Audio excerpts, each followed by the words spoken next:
War effect తో granite పరిశ్రమ సంక్షోభంలో పడింది. 10 రోజుల నుంచి ఎగుమతులు నిలిచిపోయాయి. ఖమ్మం జిల్లాలో 700 వరకు గ్రానైట్ ఫ్యాక్టరీలు ఉన్నాయి. ప్రతిరోజు 10 కంటైనర్లలో వివిధ దేశాలకు గ్రానైట్ ఎగుమతవుతుందని, ప్రస్తుతం 5 కంటైనర్లు కూడా వెళ్లట్లేదని నిర్వాహకులు చెబుతున్నారు. షిప్స్ రాకపోవడంతో చెన్నై పోర్టులో స్టాక్ ఆగిపోయిందని వాపోతున్నారు. రోజుకు 50 లక్షల నష్టం వస్తోందని ఆవేదన వ్యక్తం చేస్తున్నారు. ఖమ్మం జిల్లాలో గ్రానైట్ పరిశ్రమపై వార్ ఎఫెక్ట్ ఏ విధంగా ఉందో మా ప్రతినిధి మహేందర్ వివరిస్తారు.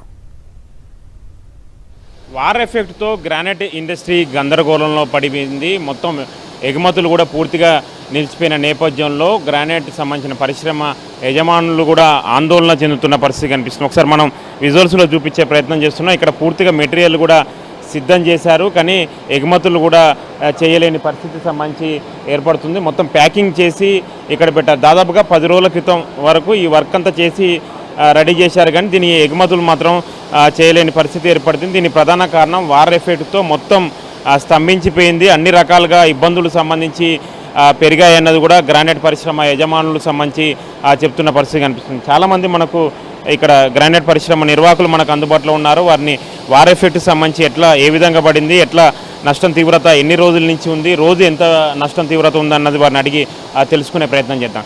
మాకు ముఖ్యంగా కావాల్సింది ఏంటంటే గ్రానైట్కి సంబంధించి కటింగ్లో మేము సిగ్మెంట్లు వాడతాము. ఆ సిగ్మెంట్లు వాడటానికి కావాల్సింది మెయిన్ గ్యాస్ తోటే వాటిని మేము అంటించిన తర్వాతనే మిగతా ప్రాసెస్ చేయాల్సిన అవసరం వస్తుంది. ఎప్పుడైతే సిగ్మెంట్లు మాకు రావడం బంద్ చేసినాయో, లేకపోతే మాకు అంటించడానికి వీలు అవ్వకపోవడం వల్ల మేము గ్రానైట్ ఉత్పత్తి చేయలేకపోతున్నాం. అదేవిధంగా మాకు మెయిన్ గ్యాస్ తోడు కావాల్సింది ఏంటంటే గ్రానైట్లో ఒక రకమైన ప్రాసెసింగ్ ఫ్లేమింగ్ అంటాం మేము. ఆ ఫ్లేమింగ్ని మేము విదేశాలకు ఎక్స్పోర్ట్ చేస్తాం మొత్తం ఇది. ఆ ఫ్లేమింగ్ చేయడానికి కావాల్సిన గ్యాస్ ఉత్పత్తి మాకు బంద్ అయిపోయింది. దానివల్ల ఆర్డర్లు ఆగిపోయినాయి. తయారు చేసిన వస్తువులు అట్లాగే ఫ్యాక్టరీలు ఆగిపోతున్నాయి.